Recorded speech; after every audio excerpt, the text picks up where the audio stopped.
Latinoamericano de Chile. Y hoy nos va a compartir la cátedra abierta, ideas y reflexiones en torno al Chile post 2019. Entonces, muchas gracias, Emiliano, y adelante. Perfecto, muchas gracias en primer lugar por la invitación. Un gusto poder compartir con ustedes estas, podríamos decir, reflexiones en torno al 2019 y entender por qué el 2019 también, para Chile particularmente, es un año tan importante, porque em, lo que ocurrió en esa fecha y desde ahí hacia adelante, digamos, ha cambiado radicalmente o de manera muy abrupta, podríamos decir, quizás no radical, pero sí de manera muy brusca, un poco el escenario político en Chile, un escenario que se configuró por 30 años después del gobierno militar y que llegó a una suerte de epítome en 2019 y que hoy día está reconfigurando el escenario aún. ¿Y qué pasó el 2019? En octubre del 2019, en Chile hubo algo que normalmente hoy día la historiografía, podríamos decir, el periodismo, los medios, etcétera, los políticos también, llaman el estallido social, ¿ya? Hubo una suerte de estallido social que me parece que, sin tener muy claro las fechas, también se dio en algún sentido en Colombia y también antes que en Chile, por unas circunstancias particulares, en Ecuador. Eh, y qué decir del estallido social? ¿Por qué es relevante políticamente? Porque viene a plantearse como una serie de demandas frente a un sistema que, a juicio de el diagnóstico estricto de un sector político que era la izquierda, eh, demandas que son justas frente a un sistema que ha sido, que ha generado desigualdades, que ha sido opresor en algún sentido, o que ha sido, en definitiva, injusto, ¿ya? En términos generales. Pero la verdad es que frente a ese tema, eh, hay una serie de reflexiones que uno se puede plantear. Y yo creo que la primera es entender qué fue exactamente el estallido social, ya no como ese fenómeno social basado en las desigualdades, ¿cierto? Sino como lo que se vio concretamente, es decir, qué podemos, qué se vio en las calles de Chile en ese momento. Y en ese sentido, yo diría que al estallido social concurrieron muchas fuerzas de distinta índole. No fue solamente un reclamo, digamos, de carácter político o social, sino que también fue un reclamo o un planteamiento de distintas identidades, de distintas exigencias de las personas, que aun cuando no tenían una cierta vinculación política, que aun cuando no tenían una cierta interés en lo público, se plantearon. Eh, Eso por una parte. Y por otro lado está lo que algunos han denominado que fue el inicio de una especie de revolución. Una revolución que eventualmente terminó aplastada en las urnas el 4 de septiembre del 2022. ¿Y por qué se dice esto? Porque en definitiva, eh, una de las consecuencias, lo voy a abordar un poco más adelante, pero adelantando, una de las consecuencias del estallido social fue que se inició un proceso constituyente. Un proceso constituyente con una naturaleza que nunca había existido en Chile. Chile ha tenido más o menos 3 constituciones importantes, digamos, que han durado mucho tiempo, pero ninguna había sido generada en un contexto de crisis social, de reclamos de la ciudadanía, sino que todas se plantearon, obviamente, en momentos de crisis, pero de crisis de élite política, de crisis de guerra o de guerra civil, etc. Entonces, eh, ahí está una de las consecuencias más importantes, a mi juicio, del estallido social. Entonces, ¿qué es lo que originó en definitiva este estallido social o cuáles han sido las explicaciones que más se han utilizado? Está el tema de la desigualdad, que generó cierta frustración en la ciudadanía y en definitiva eso llevó a una suerte de explosión. Explosión que se originó porque el pasaje del metro, digamos, por esos días aumentó de precio, muy poco. En Chile son 30 pesos, allá en Colombia no sé cuántos serán 30 pesos, pero es un margen menor, muy menor. ¿Qué significa esto? Entonces que al final comienzan ciertas protestas y la clase política de izquierda muy rápidamente se pone del lado de las protestas y comienza a alentarlas, ¿ya? Esta tesis, en lo hecho obviamente esto es lo que ocurrió. Sin embargo, yo creo que hay otros elementos que demuestran que más que una crisis de la desigualdad, fue una crisis de una suerte de mayo del 68, más que una revolución en toda regla, fue una suerte de mayo del 68, que fue efectivamente también una revolución, pero que donde concurrían élites, digamos, ilustradas, porque la gente que salía a protestar a las calles el 2019 en Chile eran estudiantes universitarios, eran profesionales también, pero que probablemente habían vivido o tenían una cierta, digamos, eh, vinculación política con su entorno, con la universidad, etc. Ahora, ¿cuál es lo distintivo que también pasa en el mayo del 68 en Francia?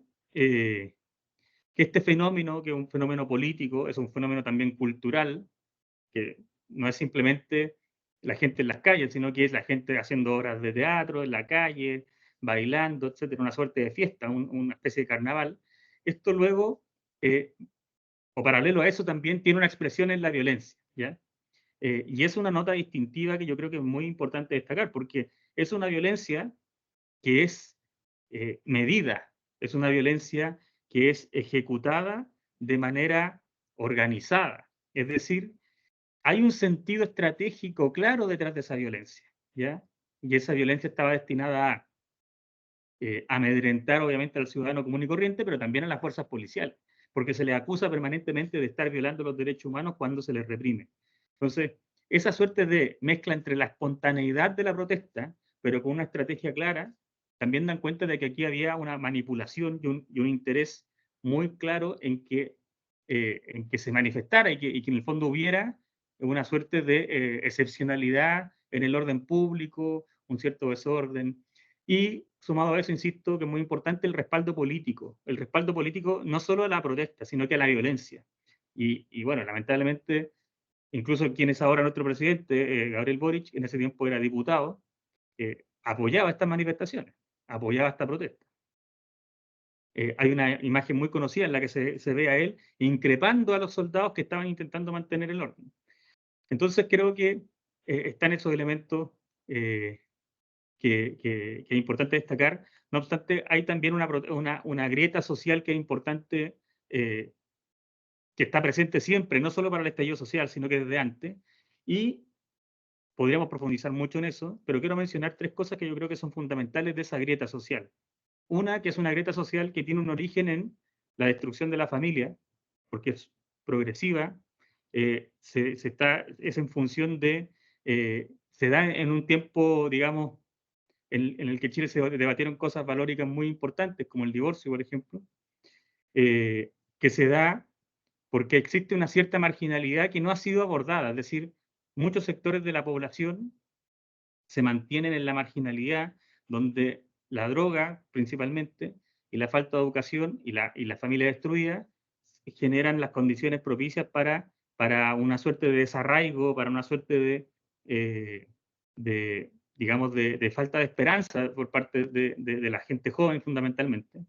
Y en tercer lugar, el problema de la mala educación.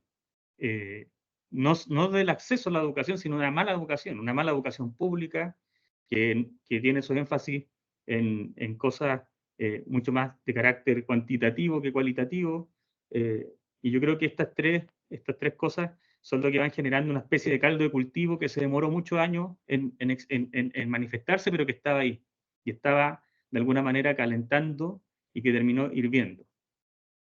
Entonces, eso es un aspecto, yo creo que para ir explicando algunas cosas importantes del estallido social y que hoy día también nos permiten, digamos, aventurar algunas cosas, algunas soluciones, entendiendo el momento político que se está viviendo. Eh, hay un hecho que es incuestionable, digamos, en todo este tiempo, es que Chile mejoró sus condiciones materiales. Después del gobierno militar, el gobierno militar inicia una obra de, eh, digamos, en los años 80, de reconstrucción económica que tiene su expresión en los años 90 y que le da mucho acceso a bienes, a condiciones materiales que antes el chileno no tenía. Y eso fue, digamos, un acceso y una explosión, podríamos decir, también de acceso al desarrollo, de acceso a otros bienes de consumo que antes el chileno no estaba acostumbrado. Y esas condiciones, digamos, materiales que se mejoran, genera una cierta percepción por parte de la ciudadanía eh, de insuficiencia, de que no tengo lo suficiente, de que hay otros que tienen más, ¿ya? No obstante, la clase media está muy bien arraigada, pero se va generando esta distancia. La promesa de la educación, el acceso a la educación superior, ayuda obviamente a mejorar las condiciones sociales de las personas, pero muchos ven que estas condiciones, por otra parte, no se le está cumpliendo la promesa. Y esa promesa de que si tú eres profesional vas a salir adelante, muchos no lo ven porque no encuentran trabajo, porque muchas de sus profesiones no tienen campo laboral, etcétera, etcétera. Y eso genera obviamente una frustración mayor. ¿Cómo culmina esto? El 15 de noviembre del 2019, un mes ya de iniciado las protestas, el presidente Piñera llega a un pacto con toda la clase política y deciden hacer un proceso constituyente, lo que se ha llamado el primer proceso constituyente, que terminó por elegir a 155 representantes, todos, digamos, prácticamente todos, de extrema izquierda, y que llevaron y que redactaron una constitución que estaba completamente desarraigada de lo que había sido la tradición constitucional chilena, de lo que el mismo ciudadano chileno que probablemente estaba protestando ese octubre del 2019 no lo sentía como propio. Es decir, muchas personas sentían que tampoco lo representaba y que las cosas que se discutían en esa constitución eran demasiado ajenas a su realidad, ¿cierto? Desde el punto de vista de cuál era el rol del Estado, cuál era el rol que se le asignaba a la ciudadanía. Los pueblos indígenas pasaron a tener una connotación tan relevante cuando en Chile esa mezcla, el mestizaje ha sido bastante más pacífico como lo ha sido en otros lugares. Por ejemplo, en Bolivia es mucho más marcado, en Chile no es tan marcado como en Bolivia, pero acá se crearon 11 pueblos indígenas que iban a tener una especie eh, de autonomías territoriales, algo que en el fondo al chileno, que, que pueda ser de izquierda o derecha o no, pero que le genera un cierto rechazo, porque el chileno también tiene una connotación, digamos, hay unas ciertas ideas detrás de cómo concibe Chile, una unidad, Chile siempre ha sido un país unitario, todos los intentos de dividir Chile han sido aplastados, entonces eso generó un cierto rechazo. ¿Qué es lo que está detrás del tema del proceso constituyente? Lo que podríamos decir una especie de enfermedad de la cultura política hispanoamericana, yo creo, que es creer que todo el mundo, o todos los problemas, perdón, del país se solucionan con nuevas constituciones. Sí, no por nada, en América Latina, en prácticamente, o más o menos 220 años de vida independiente, ha habido 250 constituciones. Entonces, creo ahí que hay un elemento clave que, que, es, que aparentemente estaba ajeno en Chile, pero que en realidad no lo estaba tanto, que era que los problemas se solucionan con nuevas constituciones. Y algo que obviamente no es así. A pesar de que Chile es un país muy legalista, muy de querer solucionar las cosas a través de la ley, ¿cierto? ¿Y qué es digamos, cuáles son estas estos planteamientos que busca esta nueva constitución que se rechazó el 4 de septiembre del 2022, que busca imponer, como les decía, un Estado que estuviera interviniendo en todos los aspectos de la vida de las personas, que ejerciera un cierto control, mucha identidad indígena, algo completamente ajeno a nuestra tradición, un sistema legislativo que en el fondo imponía una tiranía, digamos, de asamblea, muy parecido a lo que existe hoy día en Venezuela, y en definitiva una serie de lo que llamamos las libertades civiles, los derechos civiles, que terminaron siendo supeditados a el interés de la política, donde el Estado no le entregaba las herramientas para poder custodiar, garantizar esos derechos. Eh, entonces, el 4 de septiembre del 2022, después de una campaña eh, que demostró, digamos, que esto no era una constitución decente, se rechazó esa constitución. Pero la clase política llegó a un nuevo acuerdo para redactar otro proceso constituyente porque sostenían que era la única forma de solucionar el problema. seguimos con esta idea de que las constituciones solucionan los problemas de la gente, ¿cierto? Y ahí hay una premisa que en el fondo podemos discutir, qué sé yo, pero la idea de que existen conflictos no resueltos, digamos, que es aplicada constantemente en todo el mundo, en todos los países, en Chile, por cierto, imagino que en Colombia también, eh, es equivocada a mi juicio porque no hay ninguna sociedad humana que no tenga conflictos no resueltos. En la definición, digamos, del problema de las sociedades que tienen conflictos permanentemente y que la política está para ir resolviendo esos conflictos, pero siempre van a haber conflictos no resueltos. El problema es cuáles son esos límites que ponemos para resolver esos conflictos.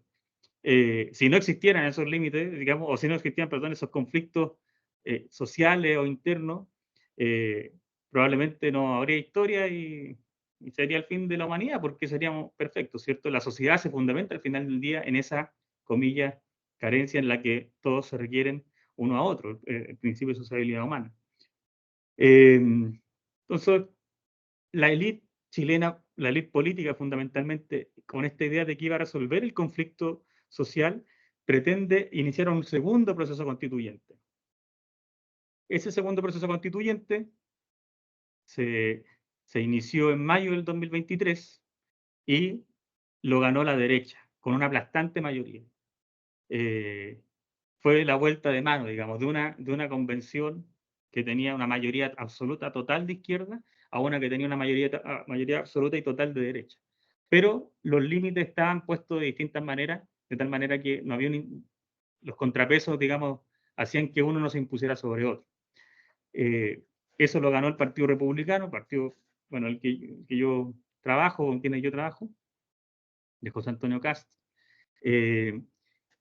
Pero nuevamente, y yo creo que acá sí se constató que los problemas sociales no los resuelven las constituciones. Y en diciembre del año 2023, o sea, hace no tanto tiempo, algo así como 4 o 5 meses, se rechazó también esta nueva constitución, que era una constitución que era muy parecida a la que tenemos hoy día, que garantizaba las libertades, que era una constitución que permitía, que daba mucho más derecho a las familias, etcétera, etcétera. Entonces, pero nuevamente en la ciudadanía no estaba la idea de que era una constitución buena, sino que quería simplemente acabar con la fiesta de los políticos. Dijo, este asunto de las constituciones, de quienes redactan, quienes no redactan, es un asunto de los políticos. A mí lo que me interesa es que se solucionen mis problemas. En el fondo lo que hemos denominado acá la justicia social, o sea, perdón, la urgencia social. ¿Ya? Y bueno, acá yo quiero hacer un punto respecto a esto porque en el fondo también demuestra que hay un problema con la élite. Es decir, yo creo que no solo en Chile, obviamente, sino que probablemente en toda Hispanoamérica, en todo el mundo, y se ha ido manifestando de distintas maneras. Creo que el fenómeno Trump, fenómeno Bukele, el fenómeno, comillas, fenómeno de Orbán en Hungría, que son gobiernos que se han planteado como populares y contrarios a una cierta élite que no es que sean contrarios al concepto de élite, ¿cierto? Así como una especie de igualdad total para todos, sino que son contrarios a las élites que han sido corrompidas o que terminan, o que corruptas, digamos, terminan corrompiendo al pueblo. Entonces, creo que en Chile se da un poco eso, porque fue la élite política la que definió estos dos procesos constituyentes. Y estos dos procesos constituyentes, como es cuando se llegó a esos consensos, digamos, eh, no se basaron, digamos, en lo que quería la ciudadanía, sino que se basaron única y exclusivamente en lo que ellos interpretaban de la ciudadanía. Es decir, no había un criterio honesto de lo que se buscaba representar. Tampoco había un criterio de justicia respecto de qué querían hacer. Por lo tanto, creo que con ese espíritu, evidentemente la élite termina traicionando al pueblo y terminan rechazándose las dos constituciones. Porque todos los acuerdos siguen siendo entre ciertos grupos, pares, transaccionando, digamos, unos con otros, eh, y que termina haciendo daño a la República porque no está representando el interés verdadero del pueblo. Y yo creo que la ciudadanía, como les digo, lo entendió así, porque por algo rechazó, digamos, los dos procesos constituyentes. cual sea el resultado que haya tenido en un otro lugar, ¿cierto? Tanto el resultado más de izquierda o el otro, se rechazaron ambos porque entendían que ahí no estaba la solución. Y este fue el planteamiento que más planteó en su momento también la derecha, es decir, las cosas no se solucionan con la política, o sea, perdón, con las constituciones, sino que haciendo buenas políticas públicas, trabajando con la gente, hablando con la ciudadanía y también involucrándola. Entonces, en ese sentido, al final, este interés permanente de la izquierda que llevaba 30 años intentando terminar con la constitución de Augusto Pinochet, no surtió efecto. O sea, se acabó el problema constitucional. No se acabó, obviamente, porque es un repliegue táctico probablemente, pero el diagnóstico fue rechazado en las urnas 2 veces por la ciudadanía. Es decir, la ciudadanía al final del día, cuando tuvo en la papeleta la opción de elegir una constitución u otra, siempre que quiso la constitución que estaba vigente, la constitución actual que es del año 1980. Entonces, una constitución que está más que validada democráticamente para regir al país. Nadie puede decir hoy día como es una constitución ilegítima.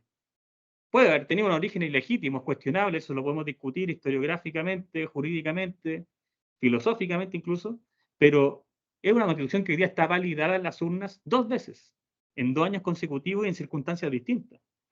Entonces creo que es importante ese alcance. Ahora, ¿qué es lo que yo creo que se debe hacer? ¿Cuál es el camino, a mi juicio, en todo esto? Yo creo que se abre una oportunidad para una agenda que yo he llamado basada en el sentido común, ¿ya? Que es algo que no dice mucho, digamos, eh, pero que contiene algunos elementos clave que me parece importante poner sobre la mesa. Eh, Hay una primera cosa que la mencioné recién, es que se nota que hay una insatisfacción con las élites políticas tradicionales, ¿ya? Las élites políticas que hoy día gobiernan Chile o que han gobernado, y la gente probablemente está buscando alternativas que sean más representativas de la ciudadanía misma. Por eso en Chile el fenómeno, por ejemplo, los alcaldes eh, están potentes. La gente siente mucho más cercano al alcalde que al político más profesional, ¿cierto? El diputado o al presidente. Porque el alcalde tiene un rol local, está más cerca. Es un personaje político mucho más genuino y mucho más cercano a ellos y a sus realidades. Entonces, frente a eso, frente a este problema de la LID, se empieza a plantear esta alternativa de la representatividad de otros liderazgos menos elitistas, más venidos desde abajo, ¿cierto? Como se dice tradicionalmente. Y esto obviamente frente a una izquierda que nunca cumplió su promesa de cielo en la tierra, en fin, y que también ha herido de manera muy significativa eh, la, las necesidades de las personas, en primer lugar, los problemas concretos y reales del día a día, siempre lo ha superpuesto o ha puesto prioridad en los problemas que ellos creen que las personas tienen, ¿cierto? El problema de lo trans, el problema el problema, por ejemplo, como problemas típicos de campus gringo universitario, por decirlo de alguna manera, si se me permite, eh, mucho más vinculados a lo que se llama la agenda woke, ¿cierto? Más que en el problema laboral, el problema tributario, el problema de la familia, el problema del trabajo en general, de pensiones, de salud, que son las cosas que le importan a las personas, que le arreglen esos problemas, ¿cierto? Y también se ve muy herida, y yo creo que acá lo que pasó con el primer ensayo constituyente, ¿cierto? Que les mencionaba, es que se hirieron mucho los valores, las costumbres, las culturas, eh, en definitiva, las creencias también de parte importante de ese pueblo que la sentía como suya, ¿cierto? Eh, que se le quisiera imponer algún tipo de eh, pueblo indígena eh, a un país que tiene una matriz sociocultural cristiana. Yo creo que a pesar de lo descristianizado que está Chile, sigue siendo latente y sigue estando ahí, muy potente. Y todas las otras costumbres, pueblos, perdón, que tiene el pueblo en general, también se vieron muy heridas. Yo creo que la izquierda ahí hirió profundamente como una sensibilidad que estaba oculta en el chileno, pero que existía. Y que con todo este proceso constitucional la tocó y terminó despertando. O sea, en el fondo yo creo que se ha tomado una cierta conciencia para actuar en defensa de esa identidad, de esas tradiciones y en definitiva de ese futuro también que se quiere construir desde ahí. Y aquí me quiero tomar de algo que hay un libro que salió hace poco, que tradujo Homo Legends, que es una editorial española, que se llama Cambio de régimen, la democracia después del liberalismo, digamos, de Patrick Deneen, un profesor universitario norteamericano, que habla de lo que él denomina el conservadurismo del bien común, ¿ya? Que es una nueva propuesta política que no es nueva, digamos, desde el punto de vista de la idea, sino que es un planteamiento nuevo para el mundo de hoy, de las ideas tradicionales, de la filosofía occidental, digamos, de la cultura occidental cristiana, podríamos decir. Entonces, creo que el planteamiento que hace es decir, hay que generar una constitución mixta en la que se logre enlazar, digamos, la élite con el pueblo y que ninguno tenga, en definitiva, poder sobre el otro, sino que se puedan integrar y que se puedan colaborar. Eso, digamos, en términos generales, es un libro que recomiendo mucho, muy interesante. Hay cosas que me parece a mí que podrían reforzarse, pero, creo que la propuesta inicial del conservadurismo del bien común es interesante porque no parte, digamos, de la entelequia, de la idea o de este paradigma que establece la izquierda, ¿cierto?, entre rico y pobre, o de la lucha de clase, en fin, o de la ilusión utópica, digamos, que vamos a alcanzar un estadio en el que las cosas van a ser mejor, van a ser distintas, todos seremos iguales, ¿cierto? Sino que parte de la realidad humana, de la naturaleza humana, eh, y que en definitiva es de donde hay que partir para construir un sistema que sea mucho más justo. Digamos, conservadurismo del bien común se plantea desde el sentido común arraigado en la población, arraigado en las personas, en la realidad de las comunidades y toda la experiencia histórica, digamos, que tienen los pueblos. Es decir, cuenta con esa matriz sociocultural de costumbre, de creencias, de valores, y no la elimina, sino que busca, en primer lugar, preservarla. Esa es la primera, digamos, premisa en ese sentido. Y yo quiero, por ejemplo, mencionar a propósito del tema del sentido común. El sentido común indica cuáles son las necesidades de las personas. Hoy día, yo creo que en Colombia puede pasar lo mismo. ¿Cuál es la necesidad de las personas hoy día en Chile? El problema de la seguridad. Hoy día en Chile hay un grave problema de seguridad. Está el problema del Tren de Aragua, que, como imaginen, ustedes saben, es una transnacional del crimen dirigida desde Venezuela, que ha aumentado considerablemente los delitos en Chile, y delitos que antes en Chile nunca habían sido, digamos, vistos. Es decir, mucha presencia de sicarios, mucha presencia de ajustes de cuentas, como se le dice en Chile. Entonces hay un problema objetivo de seguridad. Hay un 87% de las personas, esta es una encuesta que salió hace 2 días, un 87% de las personas tiene miedo de salir a la calle en la noche, después de las 7 de la tarde, que es un dato que marca mucho la diferencia con otra experiencia de otros tiempos, digamos, que nunca había llegado sobre el 60%. Entonces, acá hay nuevamente se ve que hay un problema. Y ese es hoy día, yo diría, el principal problema social de la gente. Tiene sentido. ¿Por qué? Porque el bien común, digamos, el bien de todos y cada una de las personas, para alcanzar su mayor realización material y espiritual posible, como se define el bien común, y como está en la Constitución chilena, de hecho, hoy día, requiere que haya seguridad, porque la seguridad me da paz social, garantiza la paz social. Entonces, esa condición de posibilidad que es la seguridad, para que yo sea efectivamente libre y pueda alcanzar los bienes que yo necesito para mi mayor desarrollo material y espiritual, hoy día no existe. Pero ¿cuál es la prioridad hoy día de la izquierda? La prioridad, por ejemplo, en materia ideológica, el aborto o el problema de la identidad de género, el cambio de sexo. Entonces se ve que hay nuevamente una confrontación entre lo que necesitan las personas y lo que quiere imponer la élite. Una élite que, por cierto, obviamente en este caso es una élite progresista de izquierda.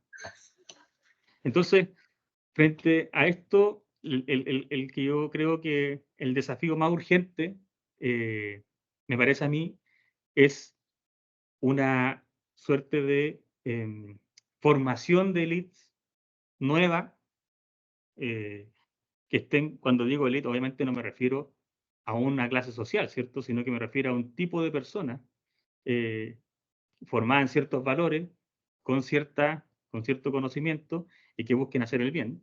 Y que esa élite esté comprometida genuinamente con el bien común, en primer lugar. Que esté genuinamente comprometida con el bien común, para lo cual tiene que, obviamente, tener una relación directa con las personas, con el sentido común de las personas, y que trabajen activamente para alcanzar ese bien común, eh, y que marquen bien el contraste con lo que son hoy día las élites dirigentes actuales, eh, que miran con mucha distancia a las personas, que miran con distancia al pueblo, que no se preocupan de lo que el pueblo quiere, sino de lo que ellos creen que el pueblo necesita, que yo creo que es el principal problema, y más sumidos en ciertas preocupaciones eh, que parecen más bien de campus universitarios, del ámbito de la academia, más que de la realidad concreta.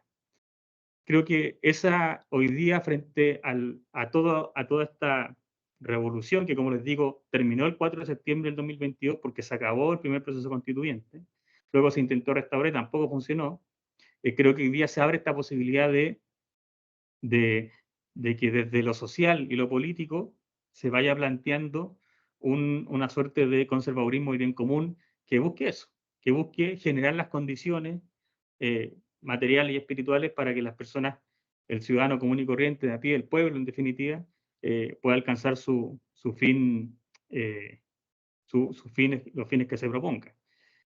Eso quería comentar.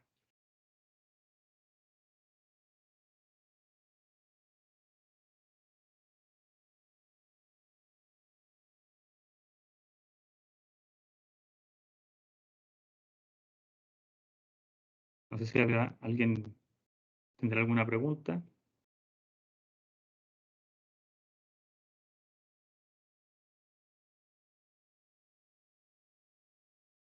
Recuerden que si tienen alguna pregunta pueden levantar la mano o la pueden dejar en el chat también.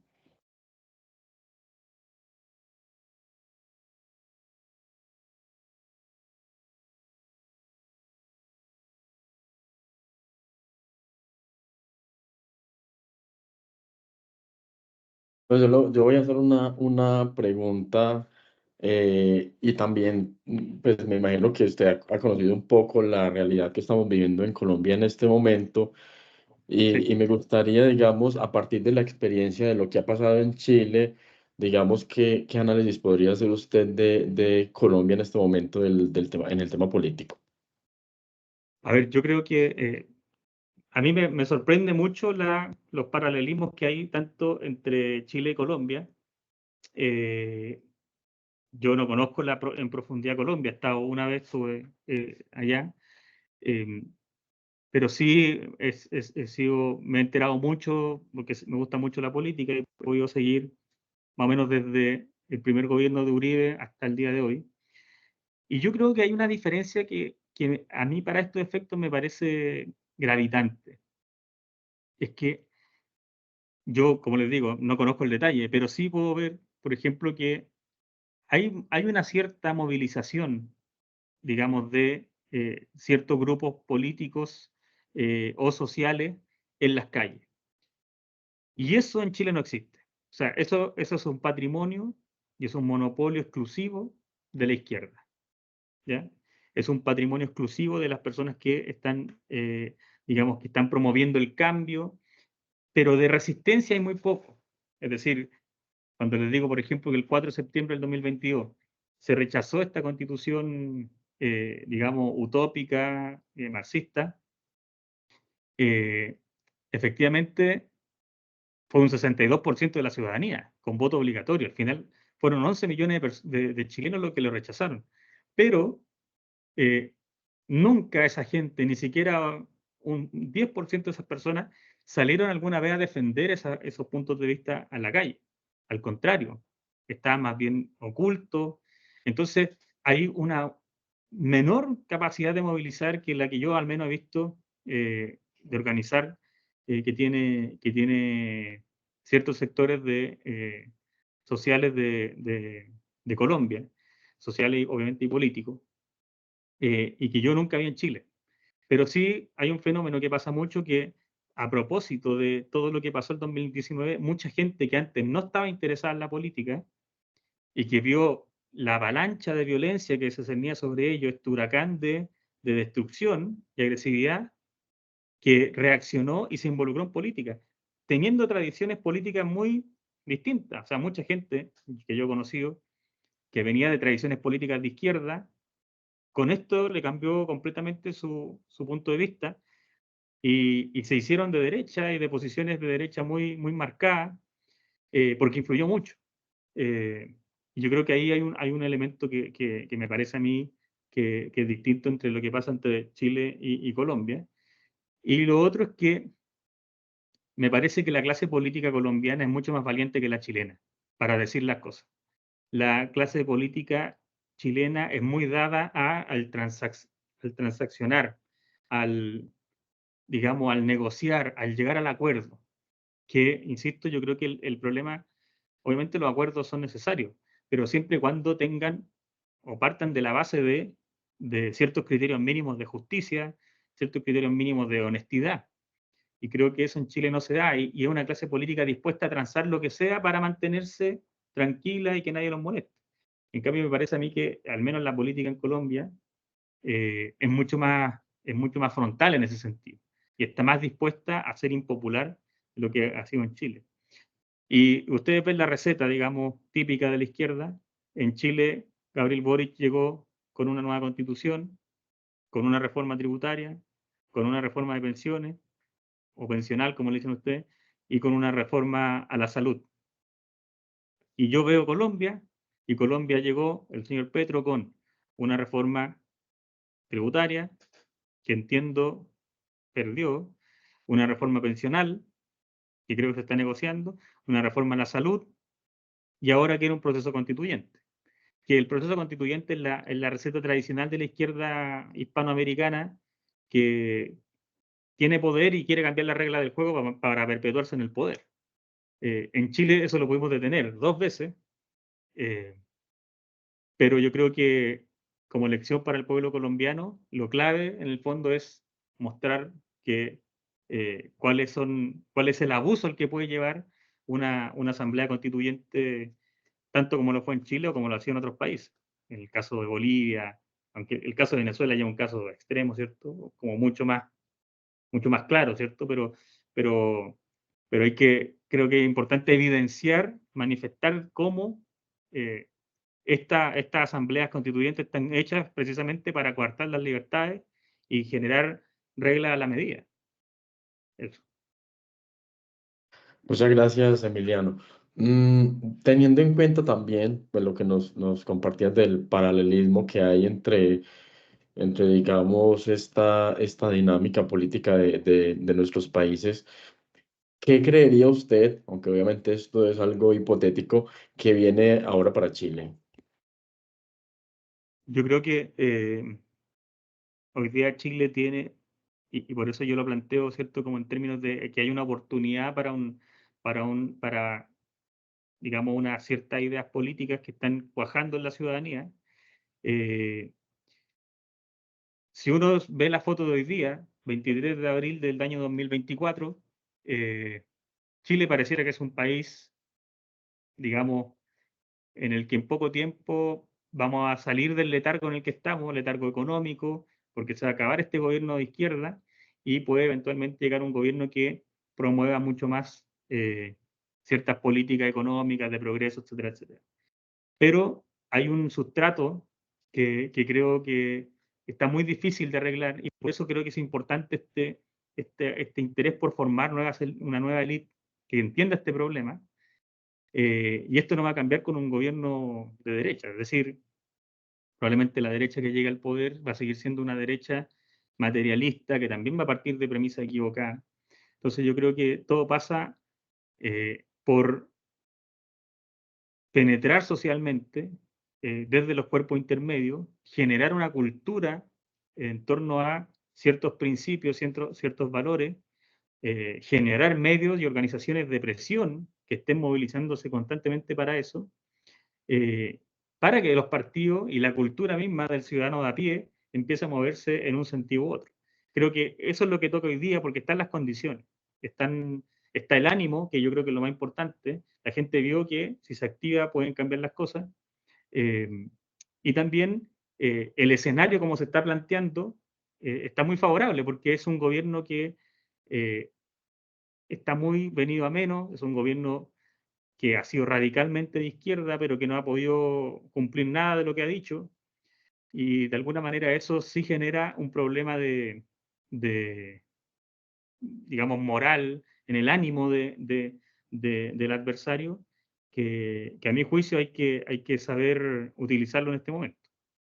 Yo diría que lo que viene ahora es, ojalá, poder empezar a generar una sociedad civil más activa, más fuerte, que enfrente el día de mañana estas malas ideas en la calle.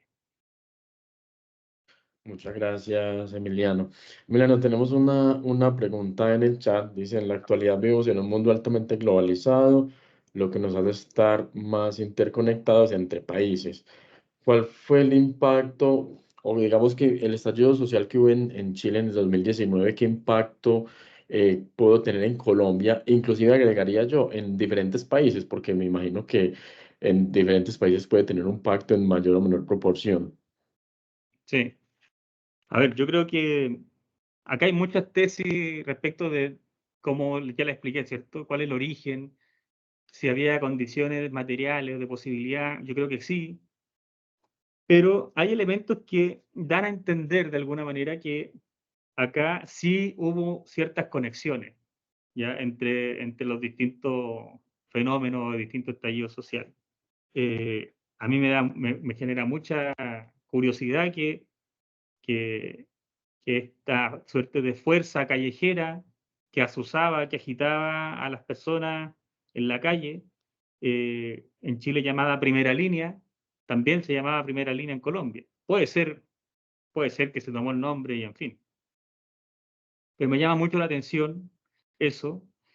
Me llama mucho la atención la forma en que se ejecutó el primer día del estallido social en Chile. Fue una forma muy planificada, fue una forma muy... No fue simplemente una protesta en la calle. Yo no sé si ustedes sabían, pero en Chile se incendiaron ese día 70 estaciones de metro eh, a la vez, con diferencias de 1 a 3 minutos por estación. Eh, y considerando lo difícil que es, además, prenderle fuego, digamos, al concreto, al cemento, eso no es algo fácil. Y a la vez, en todo Santiago de Chile, que es relativamente grande, eh, hubo 70 atentados simultáneos al metro y nunca se ha podido determinar cómo se llegó a eso. Todas las personas que han sido acusadas, que estaban en el lugar de los hechos, que se les vio quemando, resultaron no ser responsables. Creo que hay solo una persona que está con una pena de cárcel por esto. Entonces, es algo muy raro. Yo creo que no teniendo pruebas suficientes hoy día, sí uno puede decir que aquí hay una acción concertada, de la misma manera que, por ejemplo, hoy día eh, el Tren de Aragua, por ejemplo, opera en Chile como una agencia de inteligencia venezolana, eh, persiguiendo criminales, o sea, o más bien opositores políticos. Entonces creo que influyó y creo que a la vez estaba concertado. Es decir, estaban las condiciones propicias, tanto en Chile como en Colombia, eran dos gobiernos de derecha, muy parecidos entre sí, economías muy parecidas entre sí, problemas muy parecidos, que fueron, que se fueron, digamos, eh, reforzando mutuamente, y que cuando se dio la oportunidad se prendió la mecha. Por lo demás, eh, digamos, yo creo que de mucha utilidad también para el gobierno venezolano. Eh, de hecho, lo que le iba a comentar, en Chile, no sé si ustedes sabían, pero hace 1 mes y medio asesinaron a un opositor venezolano y está demostrado, y la Fiscalía, el Ministerio Público chileno, determinó que era un crimen ordenado desde Venezuela, que no había ningún móvil, como se sostenía, criminal, de carácter de negocios de drogas. No, era un móvil político, un crimen que fue ordenado desde Venezuela, que se ejecutó en Chile, con fuerzas de seguridad venezolanas operando en Chile, una operación militar en toda regla, y que terminó con todos estos señores que la ejecutaron, ahora que están en Venezuela. Yo creo que sin tener, digamos, todas las pruebas para sostener esto, hay muchas cosas que dan cuenta de que efectivamente aquí hay como les decía, una violencia que es espontánea, pero que a la vez es organizada. Un artículo muy famoso de Lenin que se llama Espontaneidad y Estrategia, que dice, bueno, todo tiene que parecer como que fuera espontáneo, sabiendo que hay una persona que controla todo. O sea, el partido controla, el aparato clandestino del partido controla la espontaneidad de las personas, pero esto tiene que parecer espontáneo. Entonces creo yo que en algún sentido eso se ha dado tanto en Chile como en Colombia. Perfecto, excelente. Muchísimas gracias, Emiliano. No sé si alguien más tiene una pregunta, puede levantar la mano o escribir en el chat. Y si no hay ninguna pregunta, entonces yo quisiera agradecerle muchísimo a Emiliano por aceptar esta invitación a la Católica del Norte. Esta siempre su casa. Muy, muy interesante escuchar hoy estos análisis que hace del contexto económico de Chile y sobre todo pues como después ese estallido social como que también partió un poco esa, ese panorama político. Entonces, muchas gracias, Emiliano. No, muchas gracias a ustedes por la invitación y siempre disponible para lo que ustedes necesiten. Así que ha sido un gusto compartir. Muchas gracias. En el chat les acabamos de compartir la encuesta de participación. Se los agradecemos mucho diligenciarla y bueno, que tengan todos una feliz noche. Muchas gracias, que estén muy bien, un gusto. Hasta Gracias. luego. Gracias. Muchas gracias. Hasta luego, feliz noche. Muchísimas gracias, Emiliano. Gracias, Juli.